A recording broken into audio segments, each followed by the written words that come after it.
Hello and welcome to Caffeine Entertainment. I'm your host, Mental9R, and this is GMX Podcast episode number 13. It's a special episode because it has a Halloween theme, given Halloween is close at hand. I did actually rip this section right out of episode number 12, so if you watch the whole episode 12, you'll have already seen this one, but that's okay because a lot of people don't watch right to the end. I know that's hard to believe. But anyway, I think this will be a good one, and I think you'll enjoy it. And it is based on something I saw just in the forum side of things here. And I've never played a horror game. Where should I start? I thought, you know what? It's October. Halloween's coming up. It might be fun for Finn to tell us what his favorite horror game is and what would he recommend to someone that's never played a horror game.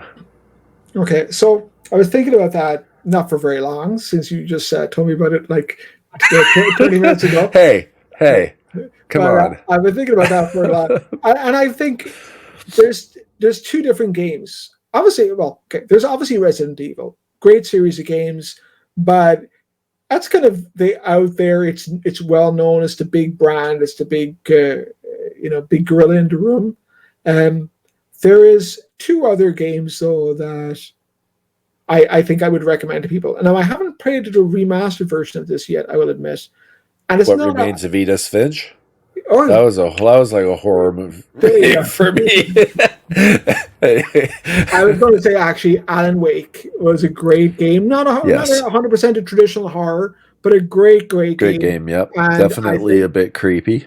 And definitely some areas were creepy, when all you're doing is being armed with a torch to fight all these ghoulies. Yep. That's pretty scary. That's a flashlight for everybody in North America.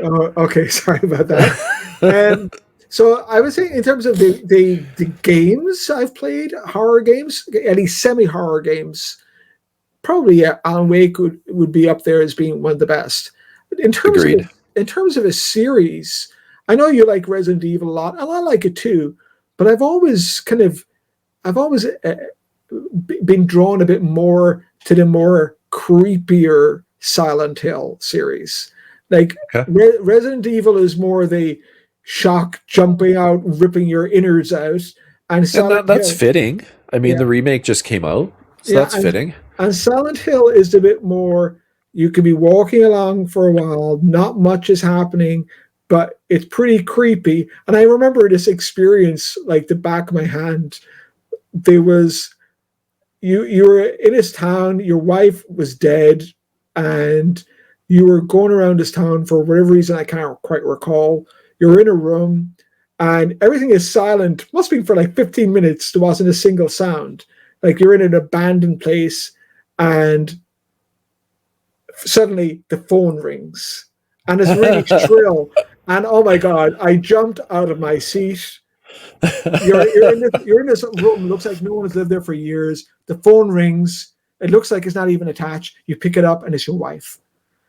And I was just like, I gotta go to bed. I gotta go to bed. I gotta turn on all the lights so I sleep tonight. But so I think Resident Evil. That's it, and it's the same for me in kind of horror movies. In general, I tend towards the more things that are just more psychologically creepy versus just jumping out and ripping your guts out was never that scary to me. Right. So I've got a few in my head. If you want something that's like a 4-hour, 5-hour kind of game that definitely, at least for me, I found pretty creepy. Like there was moments of panic where you're trying to get away. You have no weapons and you really are just trying to sneak around and stay alive. Outlast. It's an older game. I think, if I remember right, it came in PS Plus when the PlayStation 4 was released. And that's where I played it originally. I've played it a few times since then. I know people speedrun it in just over an hour, if I'm not mistaken. So Outlast, there is an Outlast 2. It's a little different feel to that one, but still a very good game. Again, no weapons, and you're relying on your stealth abilities to stay alive. Another one that more of an indie flavor kind of game, Layers of Fear. That one I also. thought you were going to get in Edith Finch there for a second. What remains of Edith Finch? Terrifying. Yeah, and Layers of Fear, I played both those. They were pretty good as well. Definitely, again, a shorter game. Something that I found enjoyable. Kind of creepy. There was moments that I can remember kind of, that kind of give you the chills a little bit. And then if you want to go really old school, Fear. First assault, our first encounter assault recon is what it stands for. But Fear was a game I played on PC. I remember one spot in particular.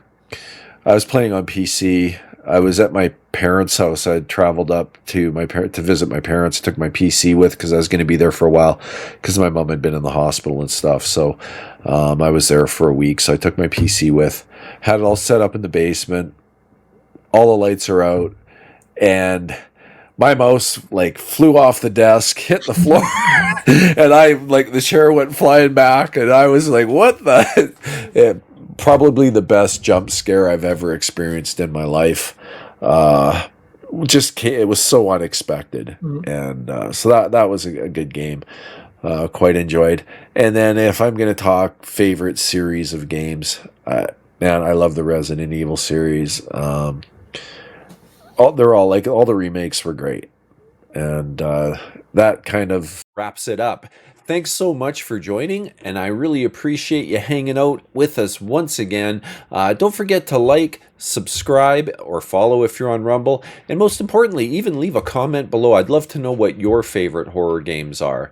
That's it for this one. I'm Mental9R. This is Caffeine Entertainment. Well, easy for me to say. And don't forget, it's time to wake up and play some games.